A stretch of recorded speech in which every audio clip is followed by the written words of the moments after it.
Hi everyone, welcome to another Literacy Friday session. Today we continue our series on media literacy, and this is our fourth video in this series. Now today we'll be looking at the evolution of words in media, not all the words naturally, just a few. I don't want for it to be a lengthy video, so I may just do two of the words that have morphed in the media space. Now, when we talk about evolution of words, we're talking about what is referred to as semantic change. And before I go any further, let's look at what is semantic change. Semantic change is the evolution of how a word is used, and simply put, it's basically how it is that we have changed how we use a particular word over time. So some words, their meanings change over time. So today we're going to look at least two of the words. I'll try not to be long, so I won't exceed 2 words whose meanings have changed throughout the eras, and we're going to examine how media has impacted such change. Now, let me point out that it's not always that the media impacts how a word changes in its meaning. It's not normally started just by, even within cultures, socialization, especially global socialization and language exchange. So a word can be created in a particular cultural group or even within a particular region, and over time its usage changes as persons progress and as changes happen in that society. Then with global language exchange, as people interface with each other, new words are created, especially because we don't all speak the same language. And then it becomes a case where we borrow words and merge words through blending, even within the same language. What often happens is that the media will just promote the usage of these words. So if it's being said somewhere, somehow the media picks it up and it is used widely until other persons just become accustomed to using it in that way. So it's not that the word did not exist before, but its meanings being changed over time. That's the nature of semantic change. And the word semantic is the linguistic term which refers to the meaning of words. Fun fact, according to the Global Language Monitor, GLM, as of January 1, 2024, there are approximately 1,080,502 words in the English language. Now, that sounds like a lot of words, right? Yeah, new words. And as I said, not all are created uniquely with their own system of spelling, etc., but some are created by blending, as we said, or even back formation. Interestingly, majority of the words, 90% of the words that are added yearly, are not even created in England. Now let's look at some words whose meanings have changed over time. Let me start with how the word andro has morphed into what we have been using to describe Android. So first there was the word andro, and it came from the Greek andros, which meant male. And in English, andro means male or men. So it is used to refer to things that relates to the male or of men. Then sometime in the literature of the 1800s, the word android appeared. Yes, it appeared first in text to refer to something that was conceptualized in the mind of the author that resembles man, that behaves like man, but was not man. Simply put, the concept of robots were created, but the word that was created for it was android. Makes sense, right? Looking like men, but not men. Behaving like men, but not men. Created the word, made it more popular and widely used. Then in 2008, an operating system was released for mobile phones, and it was named Android with a capital A. Now this is their logo at the top. You may be seeing it on your screen. And it's now an entire entity by itself. Android technology, which was released in 2008, refers to the operating system that is used in many mobile phones worldwide, because it was deliberately created for use on mobile phones. Now some persons just deem the word Android as being opposite to the iPhone, but that's not the case. iPhones have their own operating system, which was created by Mac and released in 2007, and Android is just a different operating system for mobile phones, which was created and released in 2008 and used on multiple brands of mobile phones. It's important to know how these words have changed over time and to understand the meaning, because in different contexts it may mean something different. So you may be saying Android, but if you're referring to the technology that is used on phones, it has to be capital A. Yes, capital A and Droid would refer to the mobile operating system. That's the mobile technology that we're talking about. Then if you're talking about robots, it's a common A that's used on that word Android. And of that word, there has also been a bit of clipping to just say droid. And droid also means robot. But the word droid also refers to a human who behaves in a mechanical or lifeless way. So if your voice is sounding lifeless, you can say that person you're behaving like a droid. If it is that you move mechanically in your movements, you can be referred to as a droid. So the word android has now morphed into not only being used to refer to robots, things that operate like humans, but now refer to humans who operate like robots. Now we're going to look at the word snap and how it has changed in its usage. So I'm going to look at how it started and then show how it has evolved. All 5 images on your screen refer to the word snap and with different meanings. So first up, how it started. Can you guess which image represents the original meaning? So the word snap originally meant to take a quick bite out of something. I don't know if it was created because of the crunch of the sound in such a quick bite, but that was the original meaning, to take a quick bite out of something. Then the snap of the fingers, that quick sudden movement of the middle finger and the thumb, was created. So it's still the same word, but a new meaning has been created.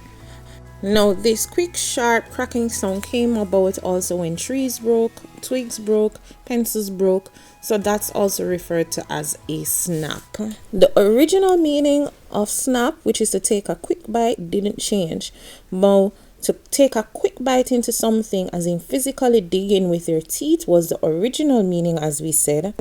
But then, persons like minors who have to work at extended periods away from home and shops, they started using the word snap to refer to that dinner time meal that they would have popped out of a can, easy to go, quick meal. A quick meal that's already prepared and doesn't require cooking, because it's an on-the-go thing. So it never necessarily meant anymore to take a sharp bite into the object that you're eating, but it just meant that you are having a meal that is already prepared and can be easily consumed in as little time as possible, and you dispose of it easily. So it was basically fast food back in the day that was referred to as snap.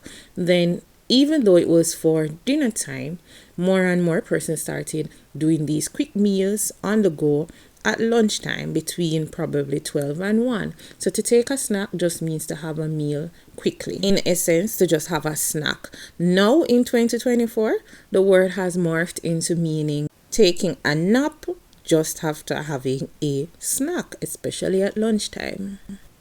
Then comes number 3, the third usage of the word. With the advent of the camera and taking photographs, time progressed that I guess it's the shutter sound that would make that sharp click sound, but persons started referring to taking a picture as snapping, especially if it's a quick shot from an amateur, no professional, and you're not focusing so much on the aesthetics, but just a quick picture taken from a camera was then called a snap. So a picture taken just as is without any enhancements was referred to as a snap. Then over time, we just use to take a snap out of the camera, snap off the camera to take a picture. That quick camera picture was then referred to as a snapshot. Then, snap with shot. Where else can we get this from? So to shoot a ball into a football net was referred to as a shot. And since snap has to do with quick movements, the word snapshot then morphed into meaning also a quick goal into the back of a net, and it scores in either hockey or soccer. Yeah, so a shot to the goal done properly and quickly by a sharp movement is considered as a snapshot as well. Then, as the technology for computers progressed, the word snapshot started to be used to mean a current overview of a system and its performance at that time. So the current overview of a system's performance, that's a computer system's performance, is also referred to as a snapshot. So it's how it looks in its current state. Now, since that meant an overview or overall look of what a computer system may look like, persons started to use the word snapshot to mean a summary as well. So a summary of the current state of things can be referred to as a snapshot as well. So if you don't want the details of what is happening now at home, just call somebody at home and say, just give me a snapshot as to what's happening. And in that, you just mean a summary of what's taking place currently. Now, bear that last definition in mind, as it's going to affect our interpretation of the word snap in media now. Next up is the fourth meaning that was created, which is to snap. And to snap is to suddenly go crazy, usually in utter anger. So you can say the person snapped at me, meaning the person suddenly got really angry. It also means to get crazy suddenly. So not just upset, but to go cuckoo suddenly. The expression, oh snap, was then created in response to these sudden crazy moments by persons, and it would have been used as an exclamation, an outburst, a cry of surprise at the person's action. Yes, so it's an exclamation or expression of surprise, usually at crazy behavior as stated, but it can also be an exclamation expressing how you are amazed by your own error or forgetfulness. So you knew you were supposed to do something and then you are so disappointed or shocked that you forgot, then you just say snap. Yeah, so that's the exclamation. Now the same expression, oh snap, became synonymous with a derogatory expression. And since that derogatory expression refers to human feces, yes, the word snap also started to take form of meaning same feces in the derogatory manner. So although to take a snap used to mean to take a picture of someone, if someone says to you take a snap out of or take a snap, it could mean that they're saying take feces from wherever they're alluding it's coming from. And that of course would be offensive. Then in continuing with same theme, to take a snap could mean to pass that quickly into the toilet bowl with a splash. Now back to this meaning of snapping. Now, when we suddenly get angry, we can say hurtful comments. So to take a snap at someone is to throw an insult at the person or give a harmful criticism. If the person responds quickly and also with another hurtful insult, it is considered as a snappy comeback. So a snappy comeback is an artful insult. And that's similar to what the Americans refer to as roasting. Now, social media causes us to accept this terminology, snaps, to that to mean to agree with something. But we have to be careful how we use the word snaps, S-N-A-P-S, because to have the snaps has nothing to do with agreement or snapping of the finger, but it's a derogatory statement directed towards females. But no, big question. Why is it that we're using this word snap in so many different ways? And why is it being so popularly used, especially in the last decade? Well, here goes the single most influential entity in the use of the word snap in the past decade. So this is the image, the logo of the app called Snapchat. And that's not supposed to be confused with the word snapshot, which we already looked at the meaning. The social media app Snapchat was released in 2011, and the developers originally just wanted an app where persons could post their pictures for a while and it would disappear, just like a ghost. Whoops, here now, then gone. So it's somewhat like a semi-permanent option to generating conversations with persons across the globe based on pictures you post, but the pictures won't stay there forever. Now, they developed this concept about this ghost-like feature of the pictures. Bear in mind, pictures were also referred to as snapshots if they were done by amateurs. Yes, so that